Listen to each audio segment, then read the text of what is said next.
সবাইকে নমস্কার। তো আজকে আছি আমি, এটা সেক্টর 5 তো নাকি? সেক্টর 5-এ দাঁড়িয়ে আছি। কী নামে জায়গাটার বলো, দাঁড়াও 1 মিনিট বলো। Salt Lake sector 5 HDFC access bank. এখানে এসে এই গাড়িটা খারাপ হয়ে গেছে, আমরা আগরপাড়া থেকে এসেছি। গাড়িটা লাইন আসছে না পুরো মিটারে। তো কী প্রবলেম হচ্ছে ওটাই দেখবো। সবার আগে যে ফিউজটা দেখছি আমরা, এখানে কার্বন জমেছে, এটা আগে দেখি।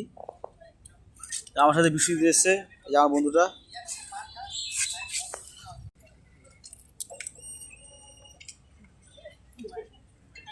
তো এটা প্রবলেম হচ্ছে যেটা, ব্যাটারিতে সার্ভার পড়ে গেছে, এর জন্য লাইন আসছিল না। এখন লাইন চলে আসবে। কই? হ্যাঁ, লাইন চলে এসছে। এ সেলফ মার, এই গাড়ি স্টার্ট হয়ে গেছে। এই যে একটু গ্রিস লাগাতে হবে। এ সেক্টর 5 দাঁড়িয়ে আছি আমরা।